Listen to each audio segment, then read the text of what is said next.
Alright, now we're talking. Back into a game that doesn't make me dread the endless march of capitalism. Let's go! Welcome back to another review here at Mummified Games. I'm Tony, and today we're going to be talking about the visual novel mech fighter game Extreme MEATPUNKS Forever by Heather Flowers. Huh, that's weird. I'm being told that Heather Flowers doesn't exist. Weird. Okay. Well, I'm going to keep on since this game is still here. There is a content warning on this game's store page. Make sure you're aware of this before playing. Link in the description to the store page. This game follows 4 mech pilots that live in a sort of desert town. They form a fight club, and after, they get into a scrum with a Flash Gang leader who is the son of a local sheriff, and are now on the run trying to get to the next town over. The gameplay is fairly simple. Most of the time I was spent playing this was reading through the visual novel. And then after that were the fights, where honestly, I have no reason to fight with anyone other than Sam. Sam's the best. I love his mech. Roots among Ash, the teleport feature is so OP.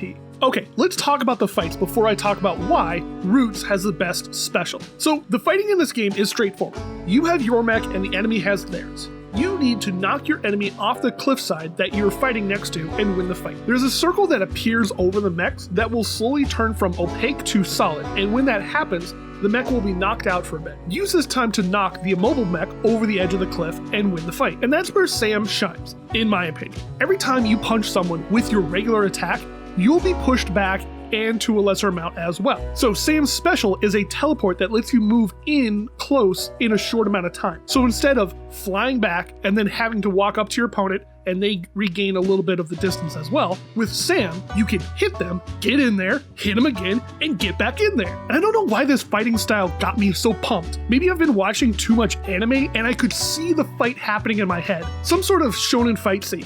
You see, Cass, Sam is natural at this. He's understanding what he must do to become one with the machine.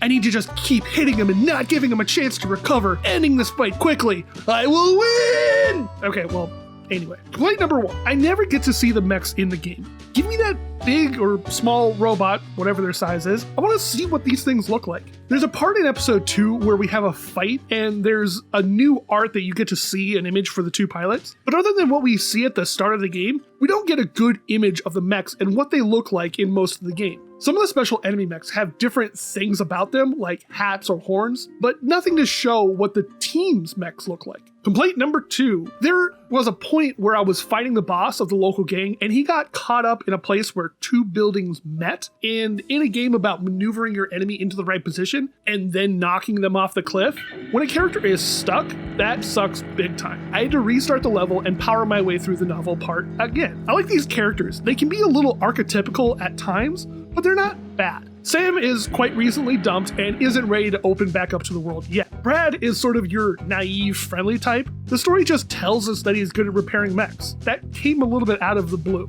Would have been nice to maybe slide that in when everybody else was introducing themselves at the meeting, but maybe that would have been a little forced. Leanna's description of having a chip on her shoulder is on the money. That kind of person who's angry at everyone except Cass. Cass, the most shut out one of the group, really doesn't want to be a part of any of this and doesn't want anyone's help. The characters are fine for what the story tries to set up. There comes a point in the story where one character admits to someone else about their feelings for a third member, and it blows me back.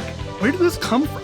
One, that they would feel okay with sharing the secret with the other, but also we as the audience have been given next to nothing on info of the personality for the person number 3. It all came out of left field for me. I'm interested in where the story is going between these characters, but I'm also interested in where these characters are physically going. Also, there's a choice that Sam has to make in the desert about what to do when facing yourself. I made the decision that would come naturally to me, and boy howdy am I glad that the story rewarded my decisions. Clappy hands, clappy hands.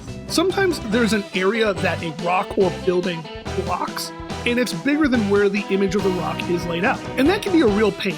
I think I've aimed up the right shot, and then it stopped just outside the rock and not fly to where I thought it would in my head. This would cause frustration when playing as Brad. This game is a good story, and I'm here for these characters. I liked playing the fight scenes, and I'm glad that they sometimes vary in style and things that happen in them. Good good game. I recommend it. It's $10 on itch. If you're interested in supporting stories like this and you have the cash, go check it out. If money is a bit tight, be sure to keep an eye out for this when it's in a bundle again. And if you like this game, then good news. Season 2 is up to episode 4, and there's a tabletop role-playing game that's being kickstarted until the 30th of June.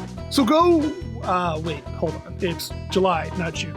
All right, so it's, maybe just, I don't know, keep an eye out for when it's on digital download at itch, or pre-order it when the book is available at stores. If you're a cool punk who played this game, let me know about it in the comments. If you haven't played it and have any questions, or you want to recommend to me any other visual novel mech fighting games, then feel free to let me know. If there's another game that you desperately want me to play, then feel free to let me know about it as well. In the meantime, I'm staring longingly at my denim battle vest. It's custom patches, call to me, but it's 100 degrees Fahrenheit out, and it's no way I'm wearing any extra layers if I don't have to. You all help me out and do the YouTube dance. Like, sub, bell, comment, share this video with someone. I'd appreciate it. But as always, friends, keep digging. We'll make it out someday. See you in the next one.